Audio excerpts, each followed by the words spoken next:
Commonwealth গেমসের অ্যাথলেটিক্সে নতুন ইতিহাস গড়লেন ভারতের দূরপাল্লার দৌড়বিদ গুলবীর সিং। পুরুষদের 5000 মিটার ফাইনালে পদক জিতে তিনি এই ইভেন্টে কমনওয়েলথ গেমসে ভারতের প্রথম পদক জয়ের নজির স্থাপন করেছেন।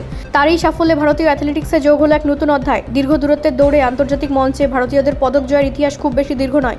সেই প্রেক্ষাপটে গুলবীরের এই সাফল্য বিশেষ তাৎপর্যপূর্ণ। শক্তিশালী আন্তর্জাতিক প্রতিদ্বন্দ্বীদের বিরুদ্ধে শুরু থেকেই কৌশলী দৌড়ে নিজের অবস্থান ধরে রাখেন তিনি। শেষ পর্যন্ত গতি বাড়িয়ে লড়াইয়ে নিজের জায়গা আরও শক্ত করেন ভারতীয় অ্যাথলিট। নতুন প্রজন্মের অনুপ্রেরণা গুলবীরের পদক শুধু ব্যক্তিগত সাফল্য নয়, ভারতের দীর্ঘ দূরত্বের অ্যাথলেটিক্সের ক্ষেত্রেও গুরুত্বপূর্ণ মাইলফলক। এতদিন আন্তর্জাতিক মঞ্চে ভারতীয় অ্যাথলেটিক্সের আলোচনায় মূলত জ্যাভলিন থ্রো, স্প্রিন্ট বা ফিল্ড ইভেন্টের সাফল্যই বেশি সামনে এসেছে। গুলবীরের সাফল্য সেই চিত্র পরিবর্তনের ইঙ্গিত দিচ্ছে।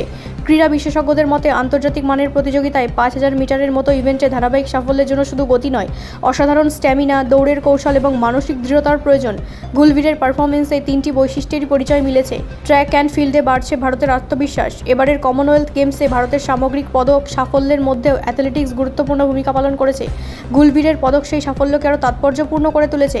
বিশেষ করে তরুণ অ্যাথলিটদের কাছে তার পারফরমেন্স প্রমাণ করলেও আন্তর্জাতিক স্তরের দূরপাল্লার দৌড়েও ভারতীয়দের পক্ষে শীর্ষ পর্যায়ে পৌঁছানো সম্ভব। দেশের ক্রীড়া মহলে তাই গুলবীরের এই পদককে দেখা হচ্ছে ভবিষ্যতের জন্য একটি ইতিবাচক সংকেত হিসেবে। পর্যাপ্ত আন্তর্জাতিক প্রতিযোগিতা, উন্নত প্রশিক্ষণ এবং বৈজ্ঞানিক ক্রীড়া পরিকাঠামো পেলে ভারতের দূরপাল্লার দৌড় আরও এগিয়ে যেতে পারে, এমনটাই আশা ক্রীড়া মহলের।